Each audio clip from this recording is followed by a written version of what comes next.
तुलसी के पत्ते कहाँ से लाओ रे, शाम तुलसी पर मचले। तुलसी के पत्ते कहाँ से लाओ रे, शाम तुलसी पर मचले। कृष्णाय वासुदेवाय हरये परमात्मने, प्रणतः क्लेशनाशाय गोविंदाय नमो नमः। एक बार की बात है, भगवान शिव ने अपने तेज को समुद्र में फेंक दिया था। उससे एक महातेजस्वी बालक ने जन्म लिया। यह बालक आगे चलकर जालंधर के नाम से पराक्रमी दैत्य राजा बना। इसकी राजधानी का नाम जालंधर नगरी था। दैत्यराज काल नेमी की कन्या वृंदा का विवाह जालंधर से हुआ। जालंधर महाराक्षस था।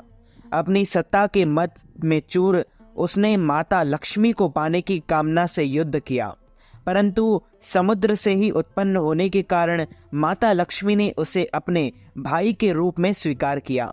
वहां से पराजित होकर वह देवी पार्वती को पाने की लालसा से कैलाश पर्वत पर गया। भगवान देवादिदेव महादेव शिव जी का ही रूप धरकर माता पार्वती के समीप गया, परंतु मां ने अपने योग बल से उसे तुरंत पहचान लिया और वहां से अंतर्ध्यान हो गई। देवी पार्वती ने क्रुद्ध होकर सारा वृत्तांत भगवान विष्णु को सुनाया।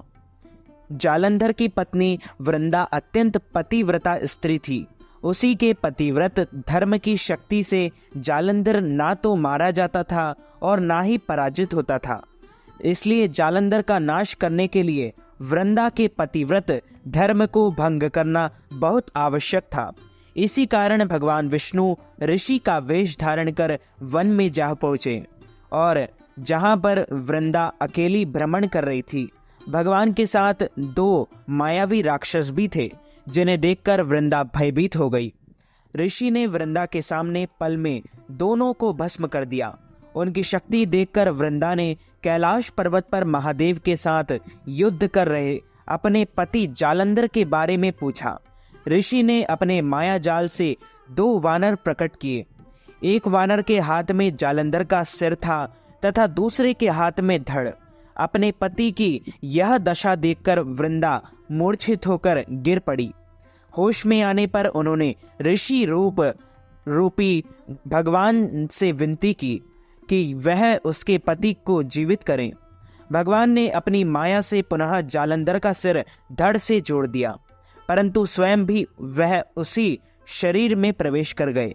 वृंदा को इस छल का तनिक भी आभास न हुआ और जालंधर बने भगवान के साथ वृंदा पतिव्रता का व्यवहार करने लगी, जिससे उसका सतीत्व भंग हो गया। ऐसा होते ही वृंदा का पति जालंधर युद्ध में हार गया। इस सारी लीला का जब वृंदा को पता चला तो उसने क्रुद्ध होकर भगवान विष्णु को हृदयहीन शिला होने का श्राप दे दिया। अपने भक्त के श्राप को भगवान विष्णु ने स्वीकार किया और शालिग्राम पत्थर बन गए। सृष्टि के पालनकर्ता के पत्थर बन जाने से ब्रह्मांड में असंतुलन की स्थिति हो गई। यह देखकर सभी देवी देवताओं ने वृंदा से प्रार्थना की वह भगवान विष्णु को श्राप मुक्त कर दें। वृंदा ने भगवान विष्णु को श्राप मुक्त कर स्वयं आत्मदाह कर लिया। जहां वृंदा भस्म हुई और वहां तुलसी का पौधा उगा।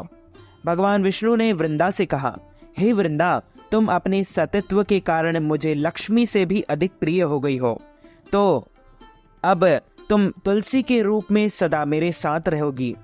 तब से हर साल कार्तिक महीने के देव उठनी एकादशी का दिन तुलसी विवाह के रूप में मनाया जाता है।